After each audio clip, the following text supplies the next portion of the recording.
आज के दौर में सभी व्यक्ति एक समान हैं। जाति प्रथा जैसी चीजें तो हम बहुत पहले पीछे छोड़ आए हैं। आज हम आपको जो बताने जा रहे हैं वह है मनु महाराज जी के बारे में। मनु महाराज ने यह व्यवस्था दी थी कि ब्राह्मण शूद्र बन सकता है और शूद्र ब्राह्मण बन सकता है। लेकिन इस वीडियो को देखने से पहले आप हमारा बेल आइकन दबाना और चैनल को सब्सक्राइब करना ना भूलें। मनुस्मृति में वर्ण की चर्चा है, जाति की नहीं, परंतु मनु में जन्मना जाति का निषेध अवश्य पाया जाता है। उदाहरण के लिए कहा गया है कि अपने गोत्र या कुल की दुहाई देकर भोजन करने वाले को स्वयं का उगल कर खाने वाला माना जाए। इसका सीधा तात्पर्य है कि जो जन्मना ब्राह्मण या ऊंची जाति वाले अपनी गोत्र या वंश का हवाला देकर स्वयं को बड़ा बताते हैं और मान सम्मान की अपेक्षा रखते हैं, उन्हें तिरस्कृत किया जाना चाहिए। इतना ही नहीं, ब्राह्मण वर्ण पा चुकने के बाद उसे बनाए रखने के लिए भी ब्राह्मण को अतिशय परिश्रम करते रहना होगा। ब्राह्मणत्व अथवा द्विजत्व आज की भांति कोई पीएचडी की डिग्री नहीं थी। एक बार प्राप्त कर ली तो उसके बाद चाहे पढ़ाई से कोई वास्ता हो या ना हो, परंतु आजीवन स्वयं को डॉक्टर लिखा जा सकता है। मनु कहते हैं कि यदि वेदाध्ययन छोड़ दिया जाए तो ब्राह्मण शुद्ध में बदल जाता है। जैसे कि एक विधान में मनु कहते हैं, जो ब्राह्मण क्षत्रिय या वैश्य वेदों का अध्ययन और पालन करना छोड़ देते हैं और बाकी कामों में लग जाते हैं, वह शूद्र बन जाते हैं और उनकी आने वाली पीढ़ियों को भी वेदों के ज्ञान से वंचित होना पड़ता है। इसका एक तात्पर्य और भी है कि ब्राह्मणत्व स्थिर नहीं है और यह वंशानुगत तो किसी भी प्रकार से नहीं हो सकता। वर्णों में परिवर्तन न केवल संभव था बल्कि यह व्यवहार में भी होता ही था। इसलिए मनु ने अंत में व्यवस्था दी थी कि ब्राह्मण शूद्र बन सकता है और शूद्र ब्राह्मण हो सकता है। इसी प्रकार क्षत्रिय और वैश्य भी अपने वर्ण बदल सकते हैं।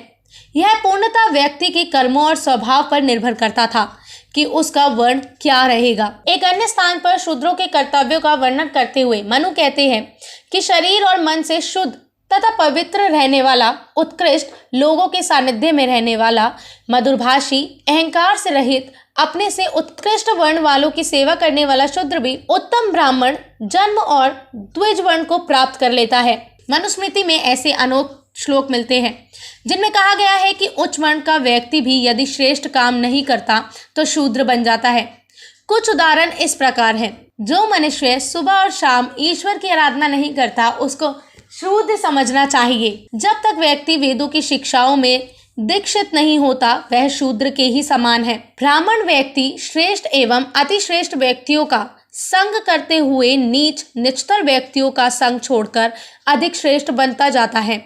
इसके विपरीत आचरण से पतित होकर वह शूद्र बन जाता है। जैसे लकड़ी से बना हाथी और चमड़े का बनाया हुआ हरिण सिर्फ नाम के लिए ही हाथी और हरिण कहे जाते हैं, वैसे ही बिना पढ़ा ब्राह्मण मात्र नाम का ही ब्राह्मण होता है। पढ़ने पढ़ाने से, चिंतन मनन करने से, ब्रह्मचर्य, अनुशासन, सत्य भाषण आदि व्रतों का पालन करने से, परोपकार आदि सत्कर्म करने से, वेद विज्ञान आदि पढ़ने से, कर्तव्य का पालन करने से, दान करने से और आदर्शों के प्रति समर्पित रहने से मनुष्य का यह शरीर ब्राह्मण में तब्दील हो जाता है।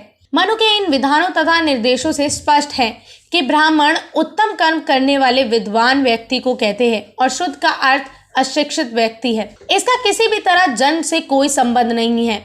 मनुस्मृति के अनुसार देखा जाए तो आज देश में कठिनाइयों से कुछ ही लोग ब्राह्मण कहे जा सकेंगे। मनु की कसौटी पर ब्राह्मण जाति के अधिकांश लोग वैश्य अथवा शूद्र वर्ण के ही माने जाएंगे। साथ ही मनु का मानना है कि शूद्र भले ही अशिक्षित हो तब भी उनसे कौशल और उनका विशेष ज्ञान प्राप्त किया जाना चाहिए।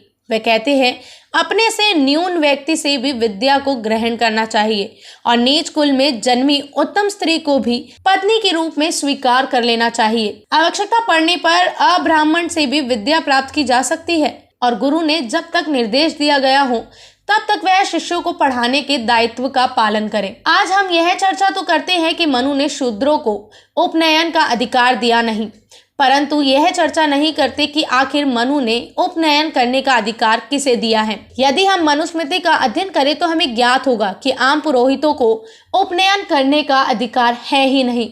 उपनयन करने का अधिकार केवल वेदवत्ता आचार्य को ही है। मनु कहते हैं कि वेदों में परंपरागत आचार्य द्वारा शिष्य को गायत्री मंत्र की दीक्षा देने के उपरांत ही उसका वास्तविक मनुष्य जन्म होता है।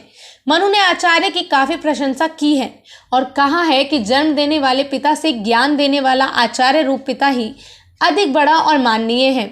आचार्य द्वारा प्रदान किया गया ज्ञान मुक्ति तक साथ देता है। पिता द्वारा प्राप्त शरीर तो इस जन्म के साथ ही नष्ट हो जाता है। इसके अलावा मनु ने निम्न कुलों में उत्पन्न लोगों को भी भरपूर सम्मान देने का निर्देश दिया है। उन्होंने आज की भाषा में सामाजिक न्याय का काफी ध्यान रखा है। किसी व्यक्ति का जन्म यदि ऐसे कुल में हुआ है जो समाज में आर्थिक या अन्य दृष्टि से पनप रहा हो, तो उस व्यक्ति को केवल कुल के कारण पिछाड़ना ना पड़े और वह अपनी प्रगति से वंचित ना रह जाए। इसके लिए मनु ने विधान बनाते हुए लिखा है कि अपंग, जिसे आज दिव्यांग कहा जाता है, अशिक्षित, बड़ी आयु वाले, रूप और धन से रहित या निचले कुल वाले, इनको आदर तथा अधिकारों से वंचित ना करें, क्योंकि यह किसी व्यक्ति की परख के मापदंड नहीं है। बहुधा यह कह दिया जाता है कि भले ही मनु ने वर्ण परिवर्तन के ये विधान बनाए हों, परंतु इन पर कभी आचरण नहीं किया गया, कभी किसी का वर्ण परिवर्तन नहीं किया गया। यह सत्य नहीं है। यदि हम भारतीय ऐतिहासिक ग्रंथों को देखें तो हमें बड़ी संख्या में ऐसे उदाहरण मिलते हैं जिनका जन्म किसी और वर्ण में हुआ, परंतु बाद में वह किसी और वर्ण के हो गए। उदाहरण के लिए ऐतरेय ऋषिदास अथवा अपराधी के पुत्र थे, परंतु वेदाध्ययन के द्वारा वह उच्च कोटि के ब्राह्मण बने और उन्होंने ऐतरेय ब्राह्मण और ऐतरेय उपनिषद की रचना की। ऋग्वेद को समझने के लिए ऐतरेय ब्राह्मण अतिशय आवश्यक माना जाता है।